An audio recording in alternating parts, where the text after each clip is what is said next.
Mbote na balandi nyonso ya émission Congo na biso eza na esengo ya koyambela bino lelo lisusu mwana mboka Jean Calvin Mbwesso Oazali Bongo, président national pe initiateur ya parti politique AGECO, l'oreille du peuple. Mbote na yo mwana mboka Jean Calvin Mbwesso. Mbote maman Francine. AGECO, l'oreille du peuple. Parti ultra-kabyliste. Nengolobi, parti ultra-kabyliste. Ah. Différence entre ultra-kabyliste et kabyliste. Merci. Yambo Kobanda émission, Nazali Bosso, pour na banda émission malamu, étant que panafricaniste, Nazo présenté ma condoléance, na bafricain nyoso, Oyo Tokufeli et Lombe Mobali, un grand panafricaniste. Notre président John Magufuli, paix à son âme, biso toli ko continuer combat.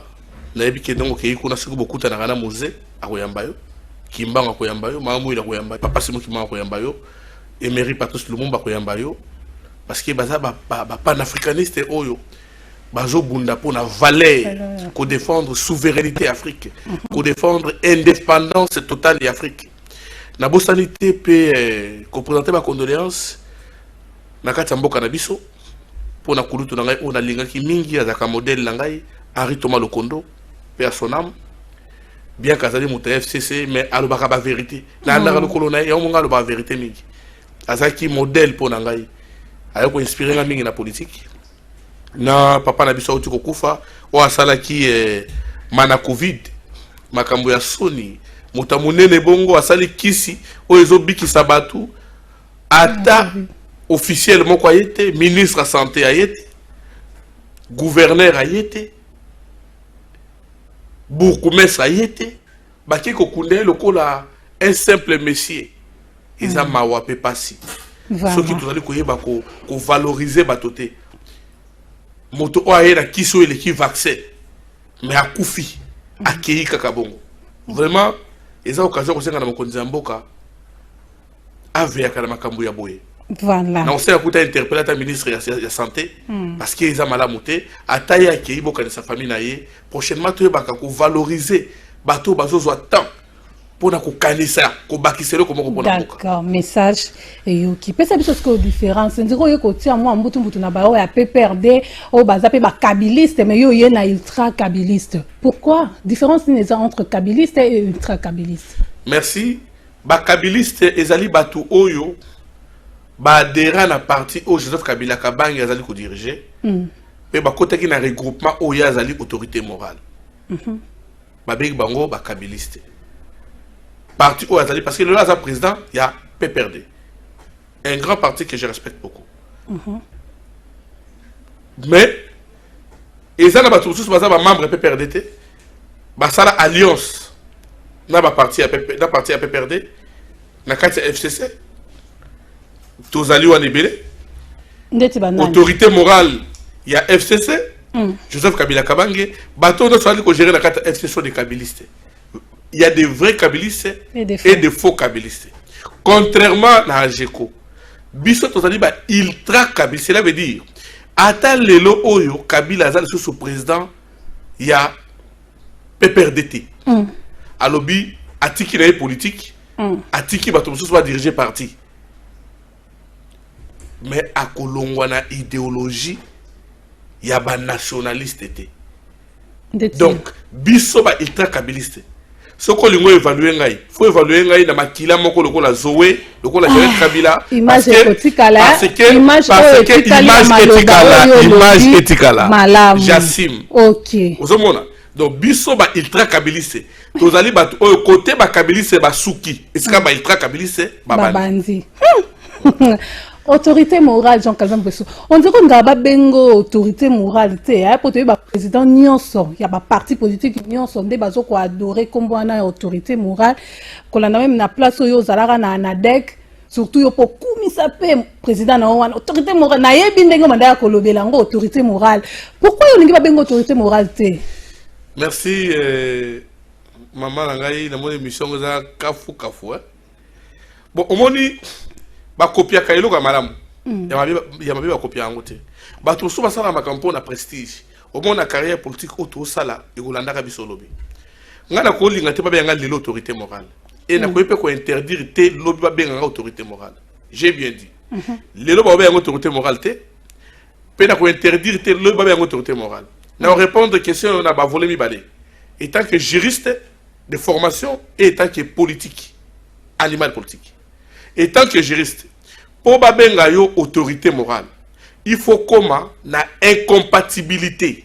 Cela veut dire aux allez qui présent à parti, aux eu ma responsabilité, aux allez qui empêcher ou engager les sous-partis. Là étant que juriste. Voilà donc aux autorités morales. Mais étant que politique, bah toi comment qu'on l'autorité morale pourquoi? Pour na ko exprimer, to ko confirmer appartenance donc que yonde mukolo et loko que parti eza yo. Le coup là fondateur ba commencer ko bango 10 5 20 après le beaucoup ba balukeli yo ba bosana ke yo moto dépenser ki yo moto penser ki na projet yo moto bandaki likamango yo moto bundaki pona ngo bisa ki mbongo ba bité ya biso no so balongoli yo wana nzande ezaki na anadek nde ba bengana ki okobengana po ba mona ki ete yo ningo komisa anadek ya do ningo lia parti ya batu ya ag matemo yango ba bengana ki yo autorité morale yango zo telemela kombona ki autorité morale soki eza bongo ndenge yo yebi na yebi na ngai te na yebi ki a tozo lobela AGECO l'oreille du peuple problème te kasi mingi te ba yebi yo ko uta na la président national ya na batu ba yebi AGECO to lobela AGECO l'oreille du peuple na yebi te soki handeur AGECO to ko lobela ka mususu potango éviter ka représenter ngai AGECO alors nazo mona ngota mala mingi te ya ko ba kampo eza na Ndeko Jo Calvin Mbweso AGECO parti politique AGECO eza parti ya bato yo kenda déjà okuta exista ko yo sombi po yo zaka na bambongo na yo kenda na yo otaka umizaka penda bambongo na ba parti otukolo bango awa osombi parti yango to tango zaka na anadek obandaka déjà ko sala déjà moi eloko no moko na coin autorité morale na wana ebaka te to eza parti tango longo anadek mbala moko yo créer. Merci pour la motuna maman Francine.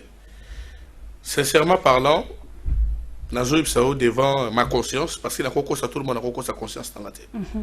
Nazara na makanisa créer parti politique parce que nazali ko joa parti wana yo ebiloko la parti na ngai. Na tika la ko rêver. Mais la politique est dynamique. Tant on a longwe, ba longolinga na ndenge na bango na ngako c'est une page tournée ba bengani ngai ba sali nyonso tout nyonso d'accord. Et tant que animal politique na monique carrière politique na ngezo kufa. Na sengela qui n'a réfléchi comme un animal politique pour na ko sauver to vie politique na nga carrière politique na ngai. Nazala qui obligé comment na vanda ki mokomongo na ndako na monikaka porte le port makelo libanda na bima na te kutu bilamba o na ko leka na télévision te na bima na mona batu batondi président to ko luka ototu na yo kenda wapi olongwe pour la nini laissez bango bozonga na comme ko appelle la province militant ya nadek voilà na moni appelle comme ya na ba province no biso na senti que na na responsabilité moko boye na tika batu wana na balabala te parce que bazo compter sur ngai j'étais dans l'obligation ya ko kende ko somba eloko exista qui déjà côté mususu na sombi na bongisi na changer ba combo pour permettre ngai na zo bato yo balandi ngai o na yaka na bango ba contact sur nga ba contact sur carrière politique na ngai e kufate na continuer mosala na bango na si au monde na ba image ndenge ba ko lukanga na ndako image wana ba filmer route na portable na caméra te parce que loko oyo o préparaki bazango na caméra ils ont filmé na portable et tant acteur politique non ils ont image il faut l'exploiter na portable donc ils ont quoi ba militant de ba pesa ki ogu ba pesu elengi ba pesa ki nga goûter ba la kisa ngai ke papa okei okotika biso otiki biso wapi o fa ko ba ke na tiki bino to ke ne kasi na PPRD boko ko zonga pe na PPRD SP Chaber andara ya mbabino pas de problème ba pesi ogu poko ma pa pesa nga likanisi wana na ngana kende ozalai wana te c'est daki makanisi no ade ce ko zalaki wana o pesa nga likanisi kende bona PPRD na ngana kende parce que ils a peu partir na linga. Moi, en Jean Calvin Mbweso, AGECO est parti à Sikatoro, ben était ça bébé.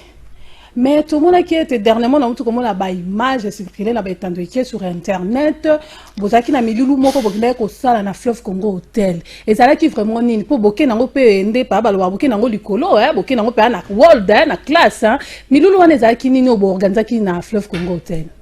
Merci. Ezalaki atelier atelier à bureau politique tout le monde qui que tout allait ko sala démarche moko ya ko senga na mokonzi ya mboka a commémoré date le 24 janvier 2019 et comme date d'alternance. Donc la date notre jour nous sera férié peu ce qui possibilité zali atala na ba balabala minene ba pesa ngata kombo alternance pour mo koloana sur le plan scientifique na politique éthique na kata histoire mboka na biso. Bana ba koma kotanga yango na classe bana babosa nango na ba ekolo te batanga yango ba yeba date wana ko ba date nyonso pe babosa na teke journée wana ezali la toute première alternance depuis l'indépendance ya mboka na biso ti lelo alternance ya liboso tozu yango wana bueno sengeli ponde oza ultra kabiliste poza makila kabila pour montono kabila ce que za ki passation wana salamaki et que to beta exemple le roi Fayulu basali passation de pouvoir na Félix Tshisekedi wana na kanisa makanisi wana ngeya et cause la deuxième alternance peut-être wana makanisi wana non et cause la deuxième alternance en 2023 c'est l'élection et que papa Fayulu président Fayulu Mutaleki et cause la deuxième alternance. Biso tozali la politique, il y a continuité d'alternance. Tolingi, omoni, papa na biso, les camarades patriotes, parce que biso bien na camarades patriotes, Patrice Emery Lumumba, aloba, histoire ya Congo, et kokomama na Congo par les Congolais. Les lobbies sont des tozana devoir. Ya koluka, ko capitaliser makambu ya malamu, ou esala na vie politique ya mboka na biso. Au monde batoye barate mama parti politique eza na rôle nango ndenge mona ka musicien azo lukasa la nzembo abini sa peuple ndenge pe parti politique eza na recommandation ya kopesa ba idée pour na vie politique ya mboka joueur abeta kapwa chabi équipe lukaka e mata promotion parti politique pas na mission eza kaka teke bovanda bozelaka balobi nini non parti politique étant que pépinière où ils allaient produire des animateurs et des institutions en mboka et sengeli pesa kana ba idée parce que bazo sous-estimer bazo estimer que tango bozo wuta na parti na bino bozo yana instruction moko bo wuti nango quelque part ou bozo contribuer na kati ya mboka yango moni biso tozui idée wana donc parti koko na que parti moko vanda bono faut pas ba initiative voilà initiative wana nde yango ezo sala ke ezo contribuer sur le plan politique ya mboka lelo au journée tozoloba ezali journée tosenga pona à côté et je profite de cette occasion pour remercier les camarades Maurice Banza na camarade Gelore Kalaki bazali ba leader ba responsable ya ba structure minene par exemple les leaders défenseurs de FCC Dynamique Justice pour tous bango wana bazawana baye ko bandimi ko accompagner vision oyo ajeko azali ko démarche ajeko azo sala balobi biso to zoko soutenir ajeko to lingi to travailler ajeko et je profite de cette occasion favorable pour na ko sala appel na ba parti politique na ba ONG na ba Asbel oyo ba monique baza ba patriote bali ba accompagner biso na démarche noble otoali kosala ya kosenga mokonzi ya mboka a commémorer date le 24 janvier 2019 ezali pona ajekote ezali bitumba ajeko ezali bitumba ajeko ya mokote mais ezali ya mboka ya Congo donc tous les patriotes baya ko accompagner biso tokene liboso ajeko parti politique sans député 100 minutes donc so babi ça bato ba katalogo la ça eza mingi bwani na député ni na ministre mais beaucoup que ça la atelier politique hein na kati ya fleuve Congo Hotel qui est derrière vous nana financier bino parce que nde bakino balobaka soko li otondi te ofuta facture ya fleuve Congo Hotel te hein bino ba bandika lelo. Merci maman nangai na kopselo moko ke omoni eloko ozo sala yonne mutoko ba valeur nango bitumba oyo toza kobunda ezali démarche moko provinciale te eza démarche nationale ezo koengage Congo biso ajeko tant soit après yango tokotaka na histoire et tant que des hommes d'État nous avons fait quelque chose pour le pays. Ce qui a été fait biso to rappeler kaka bobo sanate on a déjà fait ça alternance obiso sur la mboka na biso mais élection oyo oyebi lelo oyo comment notre police est critiquée dans le monde entier. Police oyo bafutaka mabe ko ka police ezaka balwaka ya Congo mais même police wana malgré ba difficulté ba futaka malamu te abateli ba élection eleki na kimia même na États-Unis kutu bakile tangaki mais na Congo etangite police wana j'ai profité de l'occasion pour saluer tous les policiers respect dans la police na biso mbongo oyo toza nango ya pasi oyo élection organisée par nous les Congolais financée par nous les Congolais sans bénédiction impérialiste sinon moni bazolinga et les kabongo sans trace ceux qui ont moni nango bazolaki qui est derrière nous tout oyo bazana kati ya parti bazali conscient AGECO c'était un grand parti même si ça paraît jeune même si ça paraît jeune yo moko autorité morale na bango zano nango na lobby même si ça paraît jeune c'est un grand parti ba cadre ya AGECO baza ba n'importe qui te voilà ils ont ba cadre o baza na possibilité ya ko contrôler parce que ba biloko bazo sala tant bazo bisa pour AGECO te bazo bisa pour na histoire en mboka tant ba fouti fleuve Congo tel de 6h et de 9h à 16h de 9h à 16h tant bazo fouta mongo wana bazo futa yango ba yebi kezotika na banal historique ya mboka etika na histoire que non lobby okuna Congo ekoyeba ke AGECO kenda kesika boye bazali na démarche ya munene malamu ndeko joka fana otiko maloba te poto loba mo ebele 2023 élection et au salama ndenge ba évêque ya Sanko ba interpellé na pouvoir en place ba lobi ete 2023 to ke na maponomi pona yo oza d'accord to eza trop tôt ya kokene na maponomi ya ko interpeller na pouvoir en place pour to ke na maponomi na 2023. Merci koloba trop tôt eza responsabilité parce que chaque chose ça se prépare. Ba évêque bazali ko senga te ke l'élection ça na lobby mais bazo senga bazo rappeler tout simplement gouvernement ayebake tango bazali ko bimisa gouvernement ba prendre ba tenir compte ya ko ba disposition pour na ko organiser ba élection ko organiser ba élection li kambote ki to la le to organiser lobby non parce qu'il y a des préalables pour na ko remplir to ko bongisa nyos o ezo senga pour na ko organiser ba élection et sengeli ko zo temps. Mais en plus, et le comment causer makasi la volonté politique. Peu importe tant, s'il n'y a pas la volonté politique, l'élection est organisée. Mais ceux qui ont volonté politique, ils vont organiser l'élection. Par preuve, les notions Kababi, avant d'organiser l'élection, il faut recensement. Normalement. Pendant que, tout ça, l'élection déjà dans Mboka Oyo 3 fois. Mais les cas la tricherie. Et les cas la tricherie, l'ismo est là qui. Le président Félix Tshisekedi Tshilombo a été réellement élu par le peuple congolais. Koloba que tricherie est là qui. Et là le quoi bolibo cracher l'alternance. Que nous, AGECO, les bureaux politiques d'AGECO, nous respectons. Tricherie est là. Le président a été élu par le peuple congolais. Kabila, Joseph Kabila Kabang héros vivant, nous a légué 3A. À Liboso, ils ont qui apprentissage, il y a processus électoral. Tout ça qui en gros de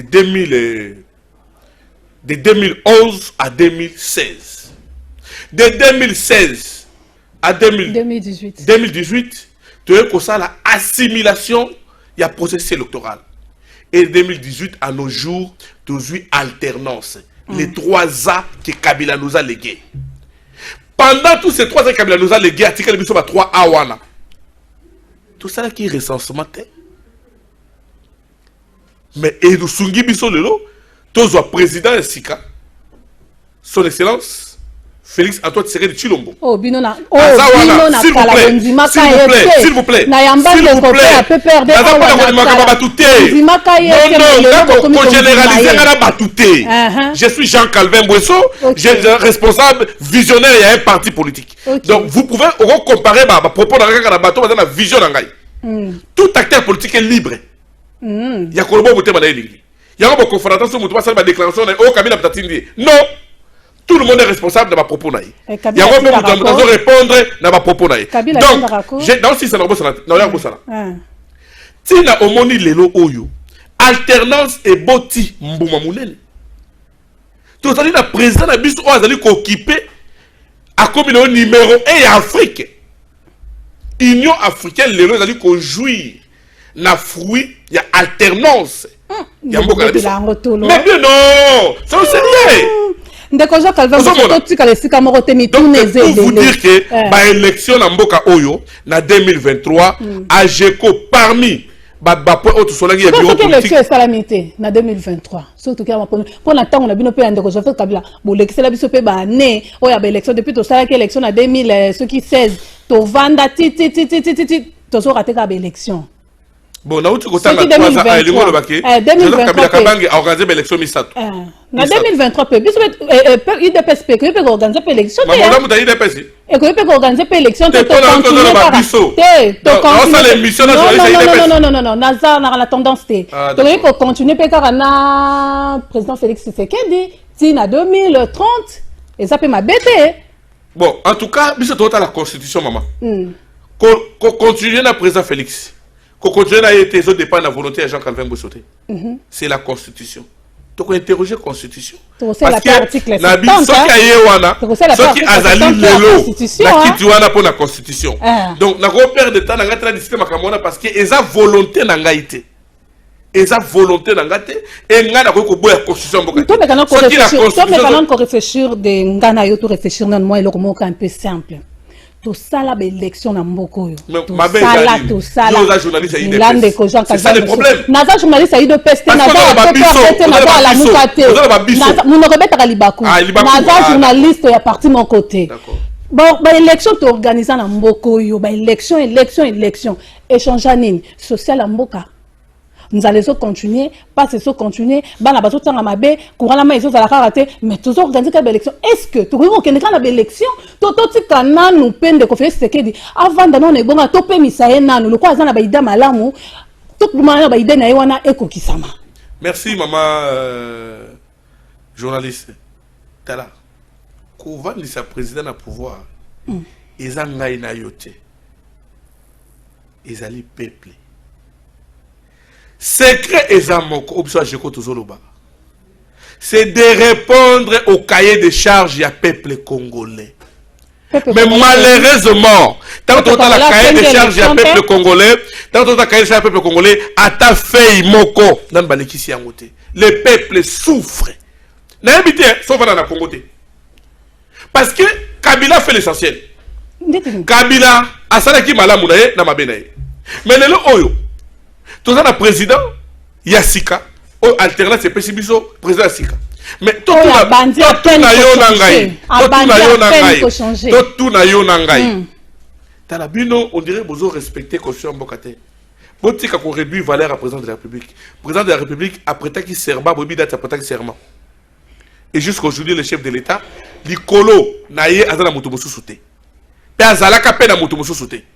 C'est lui le seul chef qui engagé et qui engage jusqu'à nos jours le Congo. Le peuple congolais a besoin, le président a répondu à la cahier de charges. Total la Kabila tika ki loso, ça combien loso, na prinini, Kabila atika ki lipa, na prinini, Kabila atika ki masangu, ça kombi, na prinini, mupukaba tembele, na prinini, 1 kilo à tonson, na prinini.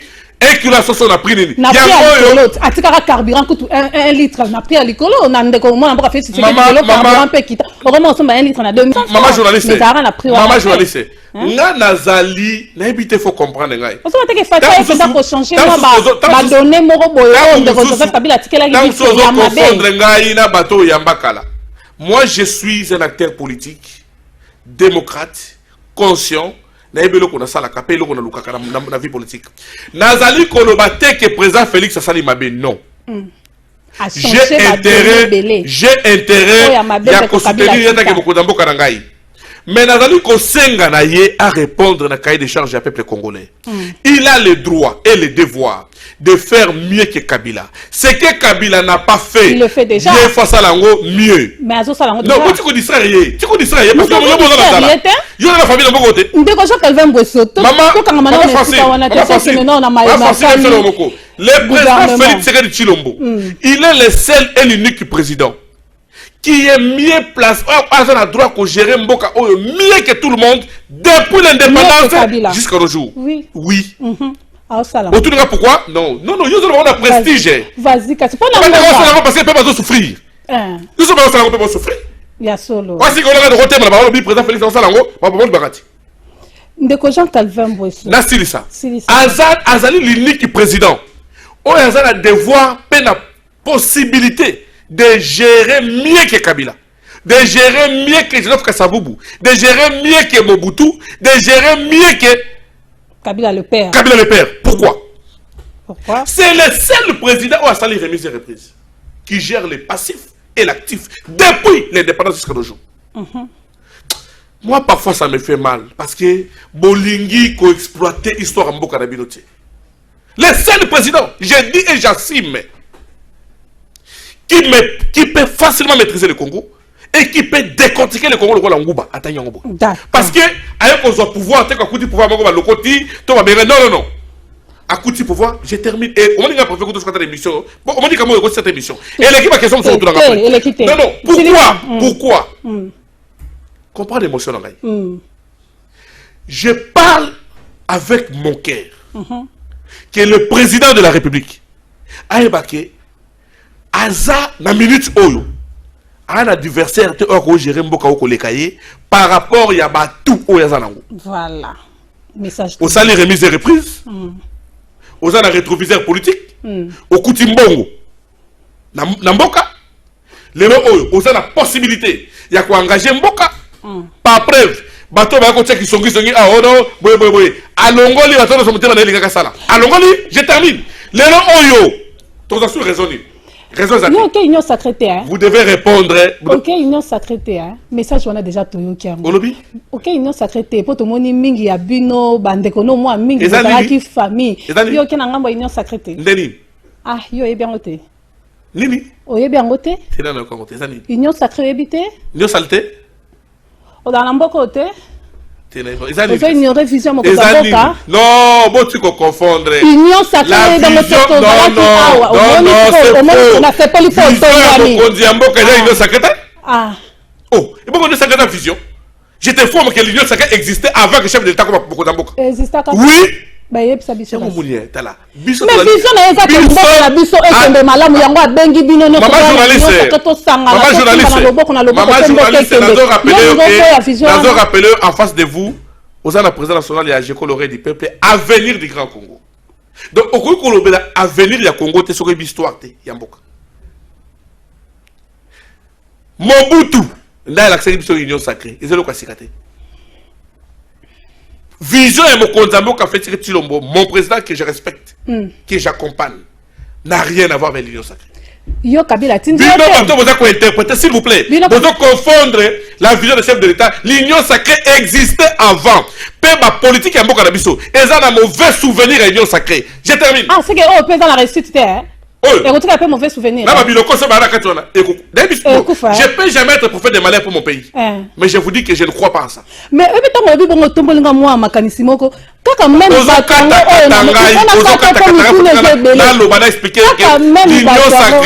l'union sacrée, ils ont désorienté vision chef de l'État. Mais je répète, l'union sacrée est désorienté vision chef de l'État. c'est que bateau de Kabila le ba ko embryer l'union sacrée mais l'union sacrée existe dans mboka oyo je calvin refusé la conférence souveraine il conférence union sacrée dans mboka esimbate malamu kasi esimbate po tozaka na bato ya mabe na kati nango et puis kaka bato oyo ndeko Kabila lobby oyo penza makila na oza penza kabiliste ya makila il traque kabiliste alobaki nini ke azwa chance ya kozala na 15 bato te pene na ye mpo basunga ye ke bakee na mboka liboso tomoni kaka ba 15 bato yango kaka le même mito oyo alobaki bango alaka na union sacrée bazoluka bazobunda babima na gouvernement oyo heureusement moko olobi yango mais nazoprofite kaka mpona olobela okomo bato bakokamwa bino bokanisi ke soki FCC ezangaki personnalité juridique est-ce que FCC ezangaki baministre ya justice Nabi ministre était, ministre de la justice. Combien de ministres va défiler pendant 18 ans? La justice, on va couper sa FCC personnel juridique. Pour les gens qui ont monté. Kabila Yebakike, Azali entouré n'a pas traître. Ah bon? Il pouvait jamais immortaliser. D'abord, il s'appelle. Après qu'on immortaliser trahison à Bangote. Yango ya boya qui ko permettre, to ko autoriser FCC et personnalité juridique. Écoutez, ndeko Kabila yebi batu na yebi atindi bango na union sacrée na landaki ndeko menda albaki ete Kabila nde moto atinda ya ko adhérer na union sacrée. Ndeni yebi ke batu na wana azotinda su bango ba su ko adhérer na union sacrée. Susi na bino zani bo mambisa union sacrée wana Bino so a raison. Bino so sali Kabila te bo kanzo to bien te. Kabila c'est un démocrate. C'est un homme d'état. Ce qui engage Calvin a vu téléphone à Bengi Kabila c'est qu'on a dit autorité morale. Nena ko union sacrée ça tu es libre de partir. Et sa conviction, on ne fait pas la politique, il faut mouter. La politique est classée, continue à monter que l'école. C'est la conviction de la personne. On fait la politique par conviction. Ok. Est-ce que Kabila a manipulé ma vie d'Abisso? Peut perdre Koufi, Jean Calvin, tu aussi, c'est une mission. Peut perdre Koufi. Lelo peut perdre Mbutu. Tout le monde était bilingue, Belé a peut perdre Balongo, Basali force du changement pour quoi ça. SP Chadari. On a contre des marches à Wana, à Babilenge, à peut perdre, tous à pour ça. Aboni peut perdre. Ceux qui ezali démarche Oyo, ils ont un main invisible derrière Yangote. Ils ont malamu. Mais ceux qui ont démarche Oyo, mais invisible, ils ont un simanango, ils ont malamu. Pourquoi? Les gens qui ont FCC Bibakite, FCC Boye, FCC Boye, FCC Boye, tout ça, c'est pour la image FCC. Soukalango Soukiwap. Na ba poche. Mais peut perdre peu coup. Si sa maman et souki na ba poche. Pour la nini, ba mekaki ba si mamoto, ba ziki, ba tiki. Peut perdre eza parti monene. Chadari kulutu nga Chadari, alors ba kite ka ozala éternel secrétaire général. Non. Mais aboyi kolongwa, avec le éternel mais aboyi kolongwa nganga mi bela fit. S'il vous plaît, avant yé. Moto azalaki, après yé peu moto kozala. Ce qui a kolongwa. Et ça la manandenge ya malamu. Mais ça la manandenge ya ba manipulation te on a ko déstabiliser. On a bon na caisse na bino peut perdre $500. On pense à la personne c'est un parti politique que je respecte. Lobela Jeko s'il vous plaît. Parlons de la Jeko. Balasima toko yamba otu toko lobela susu a Jeko lisusu Merci. Merci mon amboka Jean Calvin Bosmande ko répondre à une invitation. Merci maman Francine. Merci na baimbo kanyon so bataki likanisa kolanda biso na bokebi ngala bino tokuta mikolo sali ko ya na numéro ya sika samedi 9h juste bolanda rediffusion pe na chaîne YouTube Kamputu TV botika la malamu.